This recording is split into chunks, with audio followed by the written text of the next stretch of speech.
Hi, welcome to the Aftermath Tales. Ready for a new story? Very well, let's begin. The phone's shrill ring tore through our bedroom at 2:17 a.m. I remember the exact time because I'll never forget staring at those glowing red numbers, not knowing that everything in our lives was about to change. Warren? Who would call at this hour? Priscilla mumbled, her voice thick with sleep. My stomach clenched with that inexplicable dread that comes before terrible news. I don't know. I fumbled for the receiver. Hello? Warren. It was Carl's voice, my son-in-law of 3 years. Something about his tone struck me as odd, a practiced distress, like an actor rehearsing lines. It's Angelina. There's been an accident. My heart stopped. Our only child. Our beautiful, brilliant daughter. What happened? Where is she? I demanded, already knowing from the calculated pause that followed. She's gone, Warren. His voice cracked in what seemed like the right place, but something felt hollow about it. Car accident. They couldn't save her. I'm at Mercy General now. Beside me, Priscilla sat up, clutching my arm. Warren? What is it? I covered the mouthpiece. It's Angelina. There's been an accident. I couldn't bring myself to say more. We'll be right there, I told Carl, hanging up before he could respond. As I turned to Priscilla, her face crumpled before I spoke a single word. A mother knows. She always knows. No, she whispered. No, no, no! I held her as she shook with sobs, my own tears falling silently. In that moment, I had no words. What could I possibly say when our world had just collapsed? As we dressed in silent, mechanical movements, a nagging feeling persisted beneath my grief. Carl's voice. Something about it hadn't rung true. I never liked him. I muttered, more to myself than to Priscilla as we hurried to the car. Warren, please, Priscilla whispered, her face streaked with tears. Not now. I bit back further comments. She was right. This wasn't the time. But as I drove through the empty streets toward the hospital where I'd served as chief of cardiology for 3 decades, my doctor's mind, trained to analyze, to question, to look beyond the obvious, kept returning to Carl's voice. To the calculated timing of his emotional breaks. To the nagging sense that something wasn't right. And that small thread of doubt became the first step on a path I never imagined we would walk. Mercy General's fluorescent lights cast everyone in a sickly pallor, but Carl looked particularly theatrical as he rose to greet us. Designer suit artfully wrinkled, hair mussed just so, his expression a perfect mask of devastation. I'd always prided myself on being a good judge of character. In 30 years as a cardiologist, I'd learned to read people, their tells, their inconsistencies. And right now, every instinct I had was screaming that Carl's grief was performance, not reality. Warren, Priscilla, he embraced us, his voice catching at precisely the right moment. I'm so sorry. The doctors did everything they could. I studied his face as he pulled back. His eyes were red but dry. No tear tracks on his cheeks. What happened exactly? I asked, keeping my voice neutral. Carl ran a hand through his carefully disheveled hair. She was driving home from book club. A truck ran a red light at the intersection of Grant and Pine. Hit her driver's side. He swallowed hard. It was instantaneous, they said. She didn't suffer. Priscilla clutched my arm, her body racked with fresh sobs. Her legal mind, once feared in courtrooms across the state before she retired to raise Angelina, was temporarily overwhelmed by maternal grief. Where is she? I need to see her. They've taken her to the morgue, Carl replied. I've been waiting for you before going down. As a doctor, I'd delivered my share of devastating news to families. I knew the questions they asked, and the ones Carl should have been asking but wasn't. What time did this happen? I pressed. Around midnight. He checked his watch, an unconscious gesture that struck me as bizarre for a man whose wife had just died hours earlier. Were you home when you got the call? A flicker of something, annoyance, crossed his face. Of course. Where else would I be at midnight on a Tuesday? Where indeed? The elevator ride to the morgue was silent and tense. I watched Carl surreptitiously, noting how he kept glancing at his phone, how his fingers twitched with nervous energy. Not the movements of a man in shock, but of someone with too much adrenaline, too many calculations running through his mind. I wrapped my arm tighter around Priscilla, who leaned heavily against me.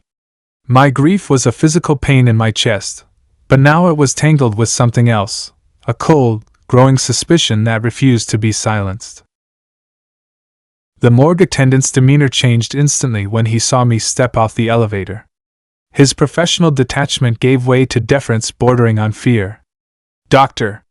Mitchell," he said, straightening his posture. I didn't realize you would be coming down personally."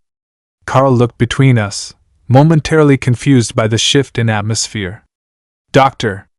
Ellison told me about your daughter, sir. I'm so very sorry." The attendant's eyes darted nervously. "We've prepared her as best we could." "Thank you, Michael," I said, remembering the young man's name from hospital staff meetings. Few attendants lasted long in my presence after making even minor errors. My reputation for exacting standards was well known throughout Mercy General. Michael led us to a gurney covered with a white sheet. "Are you ready?" he asked gently. Priscilla nodded, her hand gripping mine with desperate strength. When Michael pulled back the sheet to reveal Angelina's face, Priscilla's knees buckled. I caught her, holding her up as we both gazed at our daughter. She looked peaceful, almost like she was sleeping, but there was a large bruise on her forehead and cuts along her cheekbone. Her beautiful face, the same one I'd watched grow from infancy to womanhood, now still and cold. "Oh, my baby," Priscilla whispered, reaching out to touch Angelina's cheek. "My sweet baby girl." As a father, I wanted to collapse alongside my wife. As a doctor, however, something made me look more closely. The bruising pattern on Angelina's face didn't fully align with the side impact collision Carl had described. And there was something else, something that made my blood run cold. "May I?" I asked Michael, gesturing to the sheet. "Of course, Dr. Mitchell. Anything you need." Michael's eagerness to accommodate me was palpable. I carefully pulled the sheet down further to examine Angelina's arms and shoulders. Fresh cuts and bruises marked her skin, consistent with a car accident. But beneath them, I could see older contusions, yellowing bruises in various stages of healing. On her upper arm were marks that looked unmistakably like fingerprints. I glanced at Carl, who stood back, his expression now genuinely uncomfortable. "Interesting. Carl," I said, keeping my voice steady, "could you get Priscilla some water? She's going to need it." He hesitated, then nodded. "Of course. I'll be right back." The moment he left, I turned to Michael. "I need to document these injuries. Now." "Sir, there are protocols," he began nervously. I fixed him with a stare that had made residents tremble for decades. "Michael, my family has funded half the wings in this hospital. The Mitchell Cardiac Center employs your wife in radiology. Do you really want to tell me about protocols right now?" He blanched. "No, sir." "What do you need?" "Your phone. Mine's in the car." He handed it over instantly.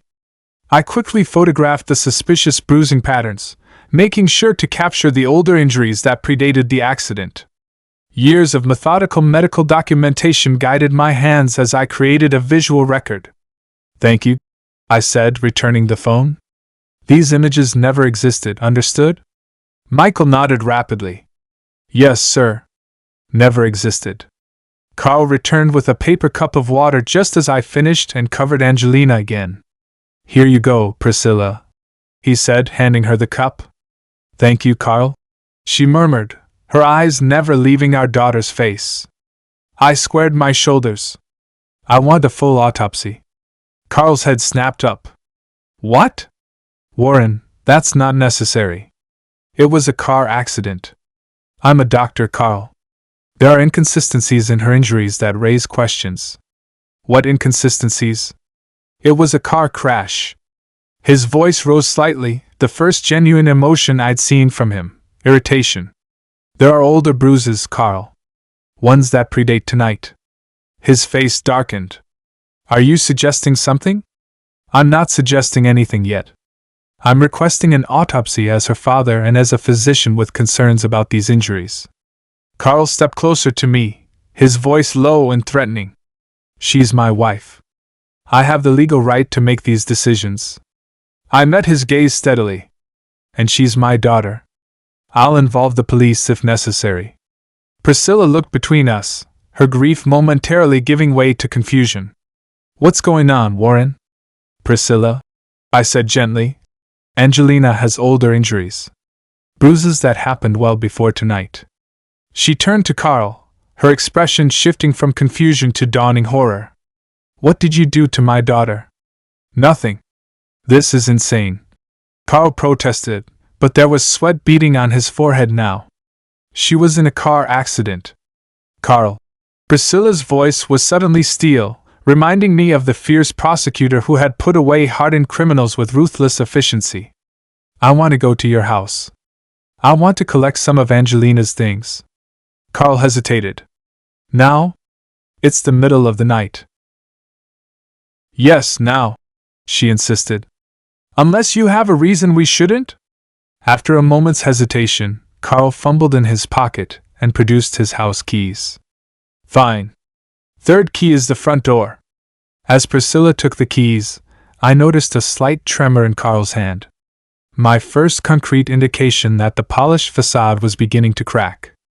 Outside in the corridor, I pulled Priscilla close. We need to be smart about this, I whispered. I think there's more going on here than a simple accident. Her eyes, swollen with tears, hardened with resolve. Find out what he did to our baby, Warren. Whatever it takes. He has no idea who he's dealing with, I replied quietly.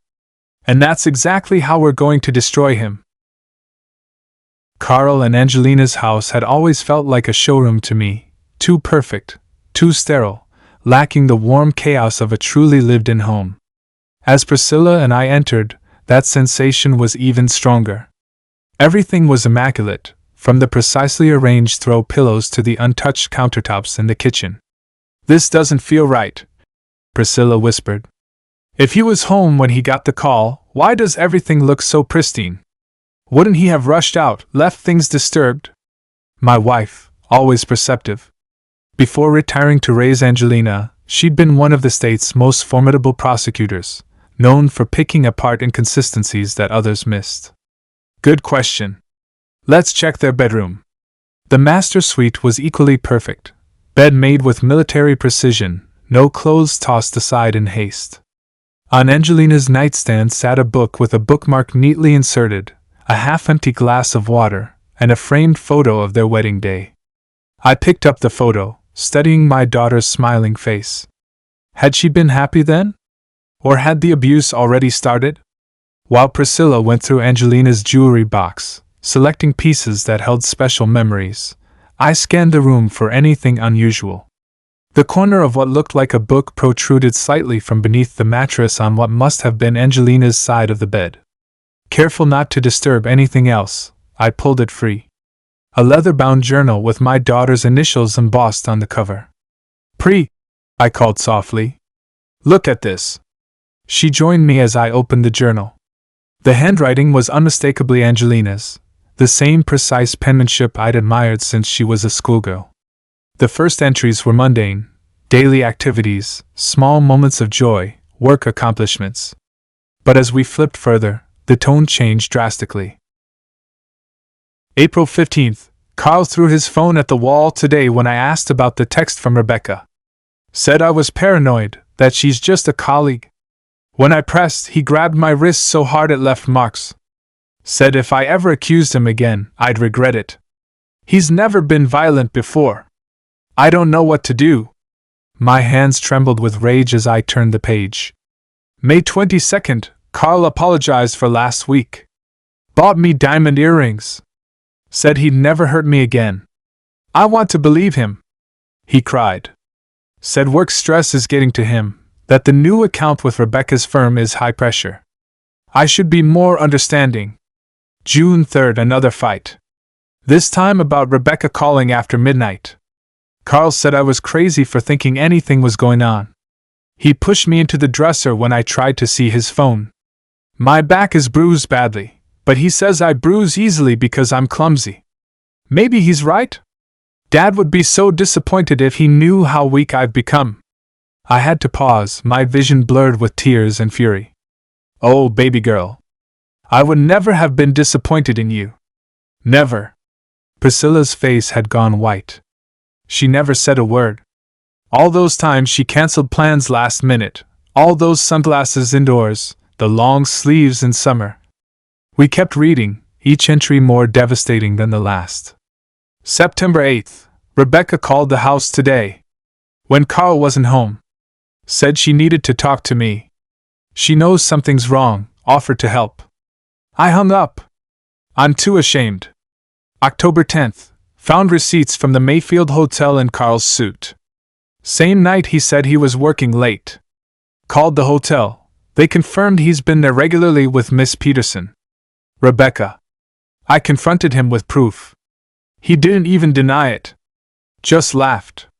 Said what was I going to do about it?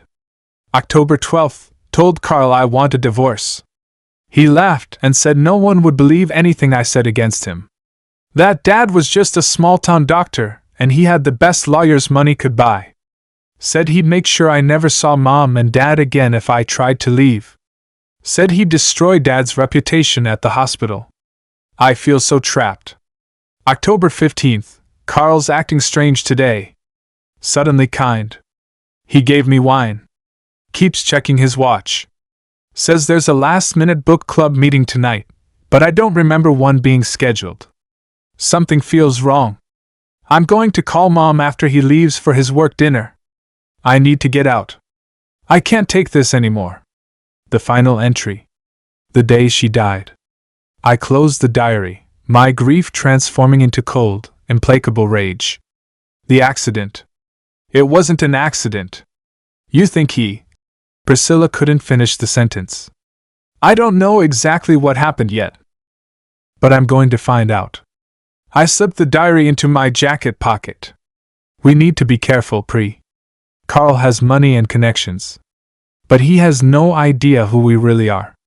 What do we do now? Her attorney's mind was already calculating strategy. First, we play along. We act like devastated parents, which we are. But we don't let on that we suspect anything. I'm going to make damn sure that autopsy happens. And then we're going to strip away everything he values, piece by piece, until there's nothing left but the truth. Priscilla looked at me, her eyes burning with the same determination I felt. He took our daughter from us, Warren. I want him to suffer. And he will. I promised. Slowly. Thoroughly. Completely. As we left the bedroom, I noticed a home office across the hall. Hold on. Let me check one more thing. Inside, a desktop computer sat on an expansive mahogany desk. Next to it was a framed photo of Carl with his arm around a striking redhead who definitely wasn't our daughter. Who's that? Priscilla asked sharply. I picked up the photo. Handwritten on the back, Carl and Rebecca, Aspen 2024. Rebecca, I said quietly. The mistress. He didn't even bother hiding it. Priscilla whispered. Because he never thought anyone would look. I replied. That's going to be his first mistake of many. He thinks you're just a doctor and I'm just a housewife. Priscilla said with a cold smile that would have struck fear into her old courtroom opponents. He has no idea that my family owns half the banks in this state. Or that my brother sits on the board that oversees his investment firm's licensing. I added. Carl Renfrew is about to learn what happens when you cross the Mitchell family. Yes, Priscilla and I have powerful connections, people who are deeply indebted to our family. We've never asked them to repay us or do anything in return. Our support was freely given, because we truly wanted to help. That's one of the reasons we've earned their respect and loyalty. They've always told us we could call on them if we ever needed help, and now, that time has come. For our daughter.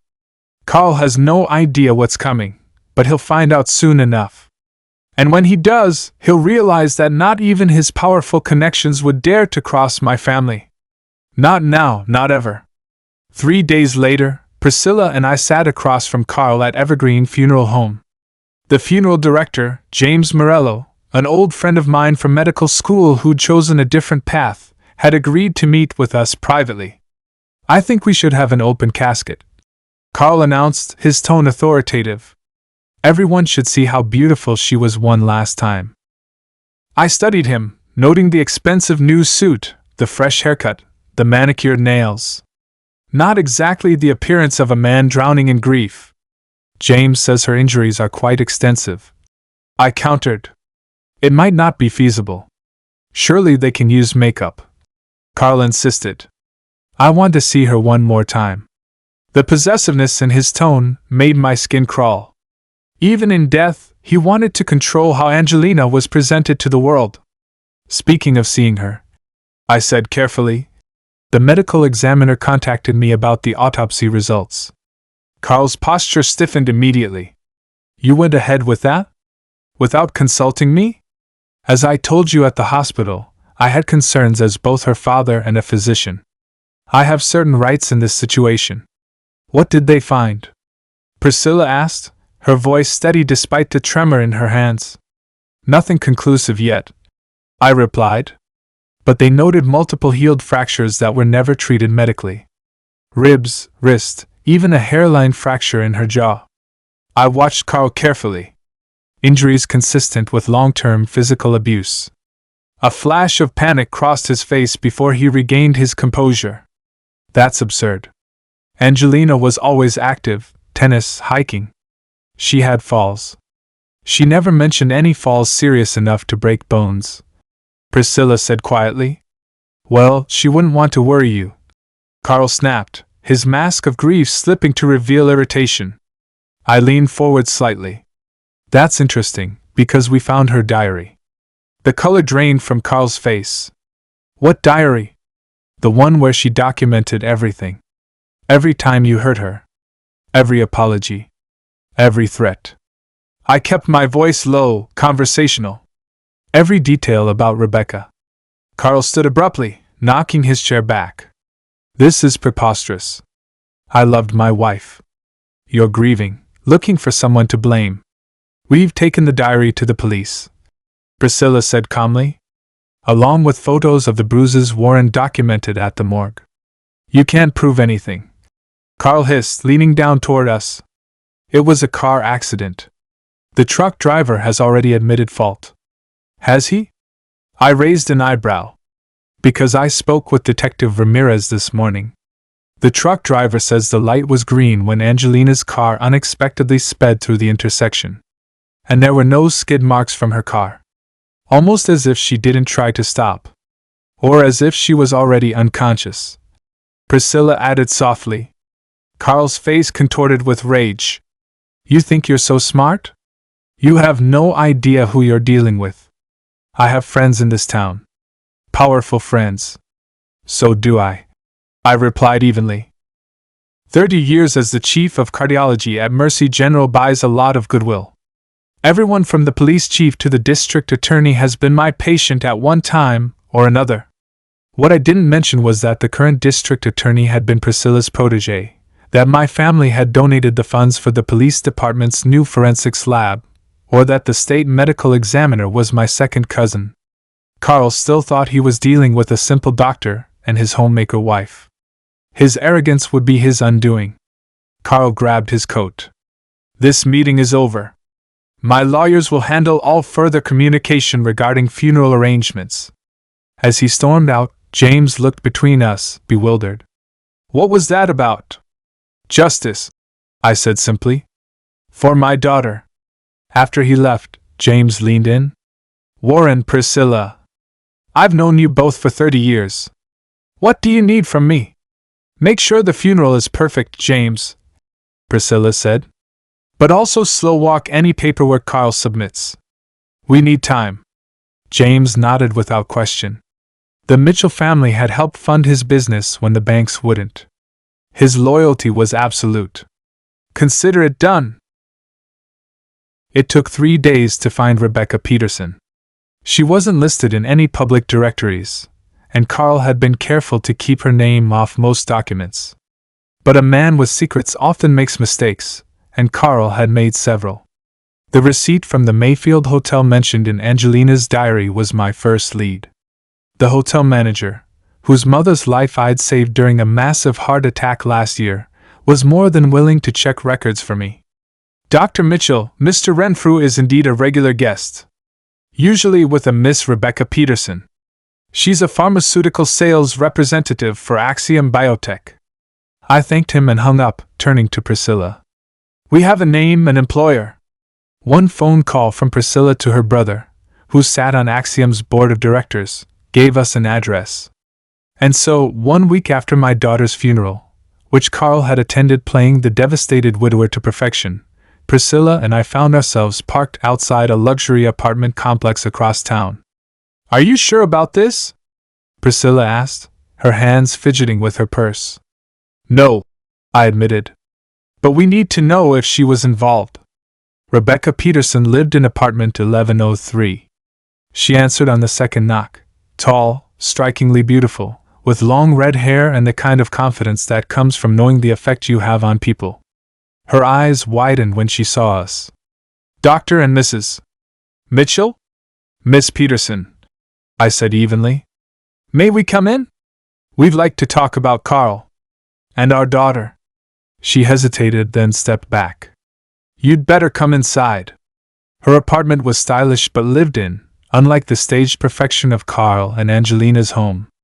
Photos lined the walls, Rebecca with friends, with family, and several with Carl. They weren't even trying to hide it. I assume you know who I am, she said, gesturing for us to sit. Carl's mistress, Priscilla replied, her voice ice cold. Rebecca flinched, and I noticed something else. She was favoring her left side, and there was the faint outline of makeup covering what looked like a bruise on her cheekbone. It's not that simple, she said, her voice strained. Then enlighten us, I suggested. She took a deep breath. Carl and I met at a pharmaceutical conference 3 years ago. He told me he was going through a divorce, that his marriage was over in all but paperwork. I believed him. She twisted her hands in her lap. By the time I realized he'd lied, I was already in too deep. Too deep how? I pressed. Carl isn't just cheating on. She paused, correcting herself. Wasn't just cheating on your daughter. He's involved in something bigger. Financial fraud at his company. He was using my access at Axiom to manipulate stock prices, insider trading. When I tried to end things 6 months ago, he threatened to implicate me. Make it look like I was the mastermind. And you just continued the affair? Priscilla asked incredulously. Rebecca's face flushed with shame. She unconsciously touched her side where she'd been favoring it. I tried to reach out to Angelina. Called your house several times. Once I even spoke to her, tried to warn her about what kind of man she was married to. She hung up. We know, I said quietly. She mentioned it in her diary. Rebecca's head snapped up. Diary? She documented everything. The abuse. The affairs. The threats when she said she wanted a divorce. Rebecca stood, wincing with the movement, and walked to a drawer, pulling out a flash drive. The night she died, Carl was with me. At the Mayfield Hotel. From 8 p.m. until almost midnight. My blood ran cold. He told us he was home when he got the call about the accident. He left the hotel in a rush around 11:45. Said there was an emergency at home. She handed me the flash drive. This has security camera footage from the hotel lobby showing his arrival and departure times. I requested it the day after I heard about Angelina's death.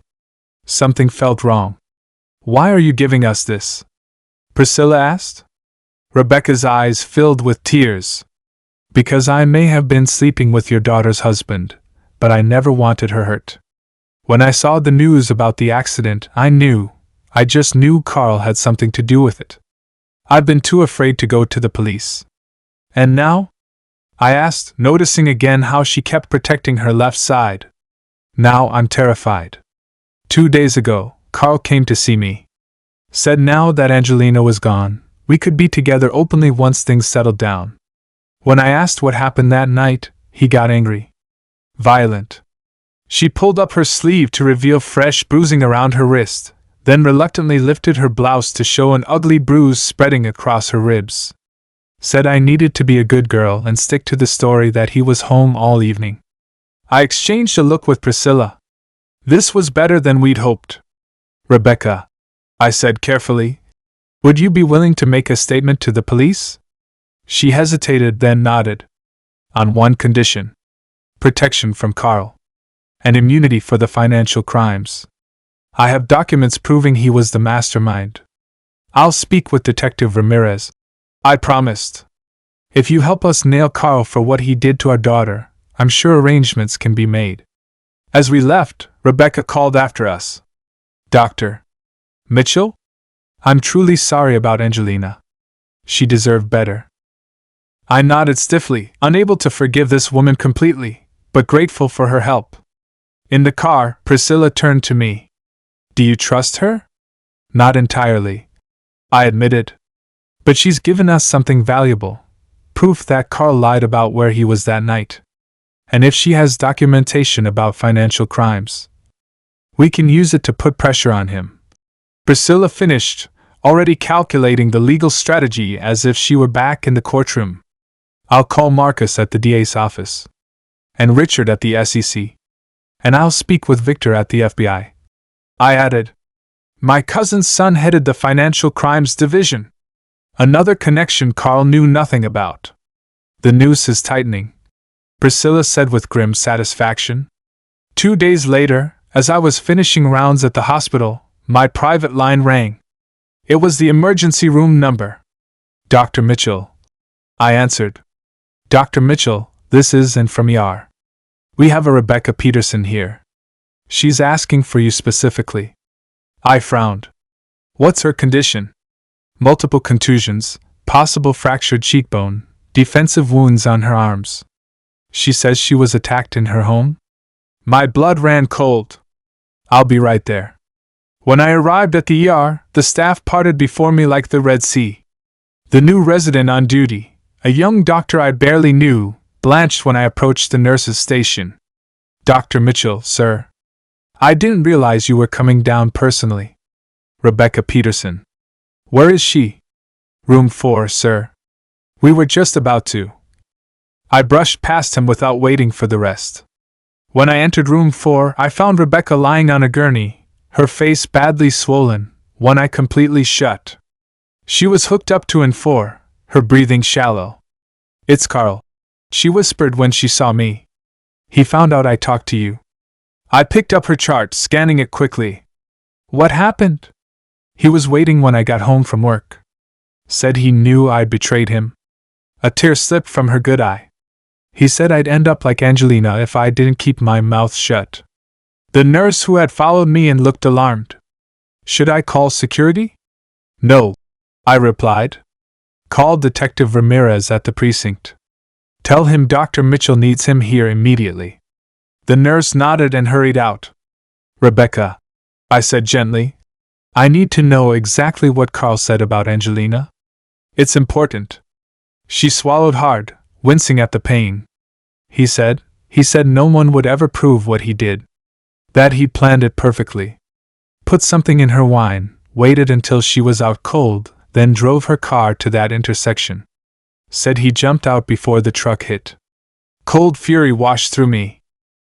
You're certain that's what he said? She nodded weakly. He was bragging. Said he'd get away with it again if I didn't cooperate. You won't have to worry about Carl anymore, I promised.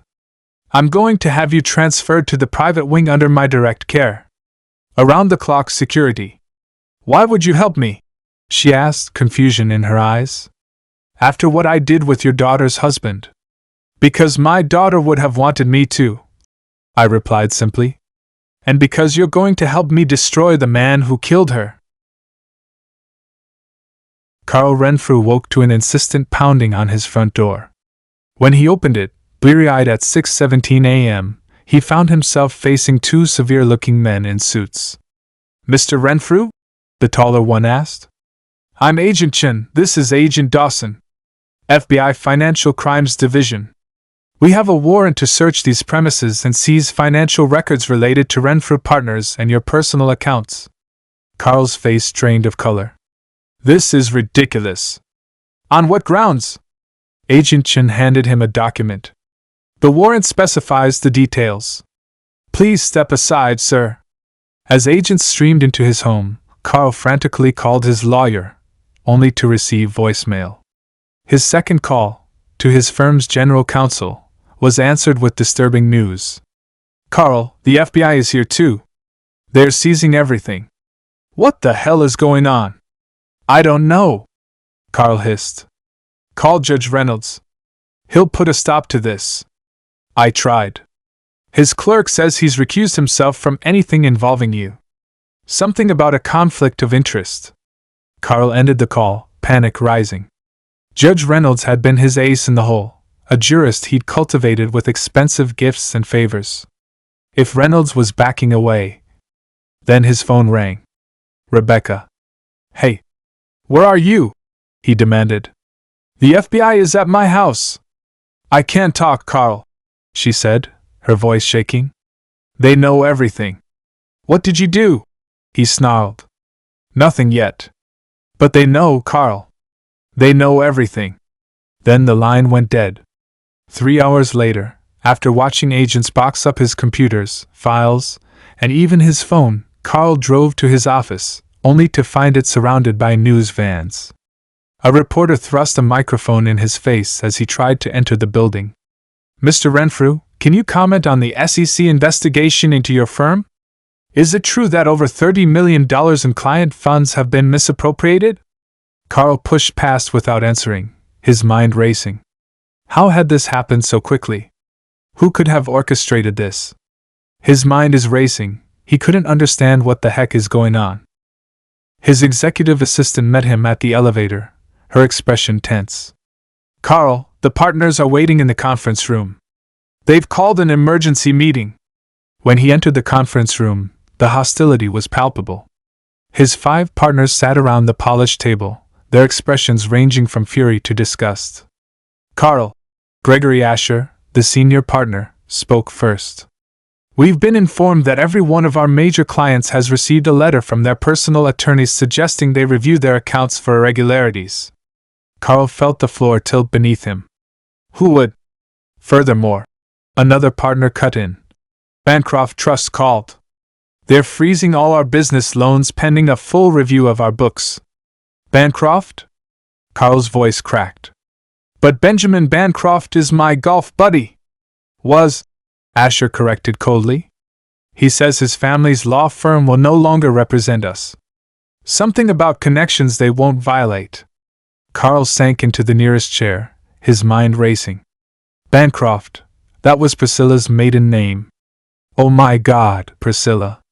His hand started shaking when he realized how powerful his mother-in-law's family is. The Mitchell connections were deeper than he'd imagined.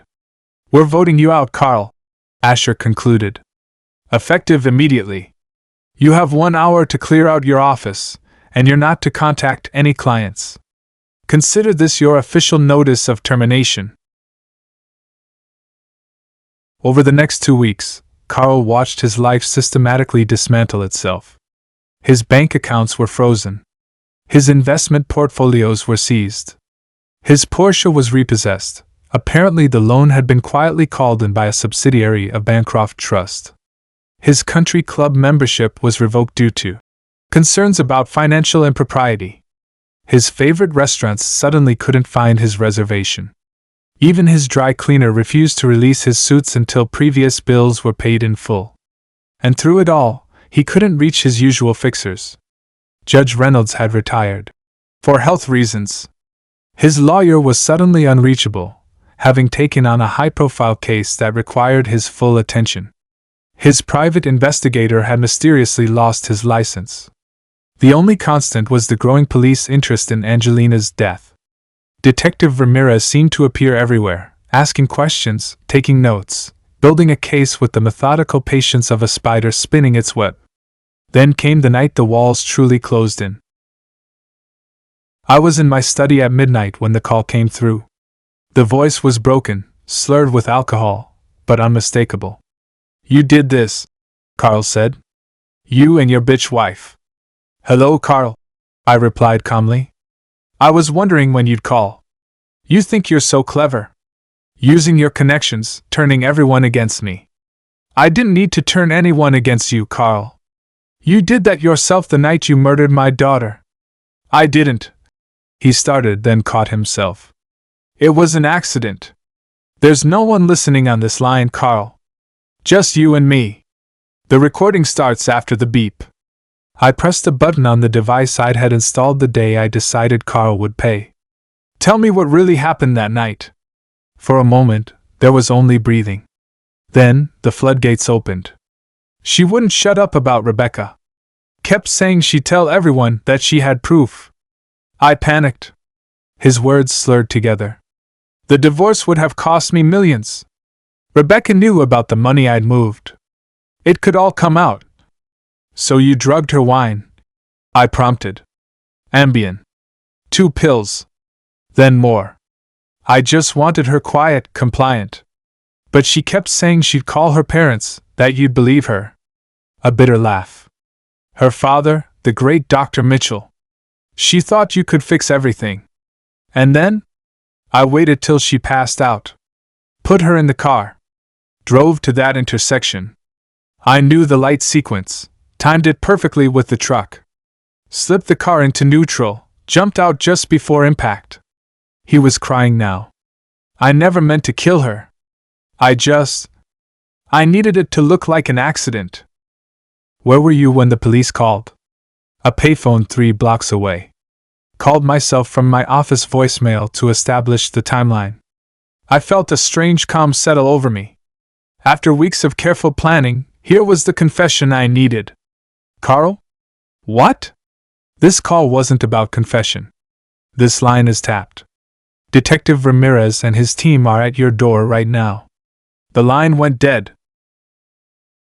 The trial was mercifully swift. With Rebecca's testimony, Carl's recorded confession, and the medical evidence I'd meticulously documented, the prosecution built an airtight case. The federal financial crimes charges came first, multiple counts of fraud, embezzlement, and insider trading that would ensure at least 20 years even if he beat the murder charge.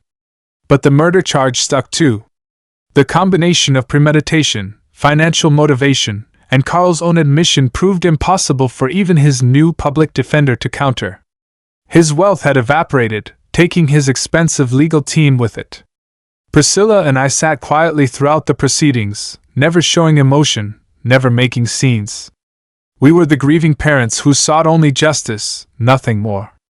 The day of sentencing, as Carl was led away in handcuffs, he caught my eye for the last time. There was understanding there, finally, of who he'd really challenged when he'd killed our daughter. That evening, Priscilla and I stood in Angelina's old bedroom, now converted back to the refuge it had been when she was a child. "Is it over?" she asked, leaning against me. "The justice part is," I replied. "Now comes the healing."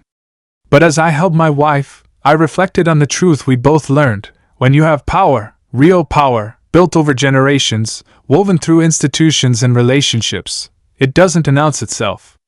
It simply acts. Carl had seen a doctor and a lawyer. He'd fatally misread a cardiologist whose family had shaped this city for 3 generations and a prosecutor whose connections ran deeper than her public record showed. In the end, his greatest error wasn't underestimating us. It was hurting our daughter and thinking we'd let him walk away from it. Some lessons are learned too late. I stood at Angelina's grave on a crisp autumn morning, placing fresh flowers beside her headstone. The familiar ritual brought peace now, rather than pain. A soft footstep approached behind me. "Rebecca." "Dr. Mitchell," she said quietly. "May I?" I nodded, and she laid a single white rose beside my bouquet. We stood in silence for a moment before she spoke again. "Have you ever wondered if we went too far? The financial destruction, the systematic dismantling of his life before the trial?" I considered her question. Carl took my daughter's life because he was afraid of losing money. Every step we took simply removed the very things he valued more than human life. There's a certain justice in that. And now he's where he deserves to be, she said. Now he's where the law put him. I corrected. We merely ensured the full truth came to light. Rebecca turned to leave, then paused. Your daughter, she would have been proud of what you did for her. And please forgive me, she said, sad expressions in her eyes. I nodded and I watched her walk away, then turned back to the grave. I hope so, sweetheart, I whispered to Angelina. I hope you are proud of what me and Mom did. As I left the cemetery, the morning sun broke through the clouds. Somewhere across town, in a maximum security prison, Carl Renfrew was beginning day 184 of a life sentence. The Mitchell family had returned to their quiet life of medicine, law, and philanthropy. But in boardrooms and country clubs, in courthouses and hospital corridors, the story of Carl Renfrew served as a cautionary tale. In this city, you never truly know how powerful your enemies might be until it's too late to matter. And as I drove home to begin another day of rounds at Mercy General, I carried with me the satisfaction of a father who had done right by his daughter. Not through violence or rage, but through the patient, methodical application of the very systems Carl had thought he could manipulate. In the end, the scales of justice had simply needed the proper weights placed upon them. If you enjoyed this video, hit that like button and drop a comment below. Don't forget to follow for more content just like this. Thanks for watching. Catch you next time.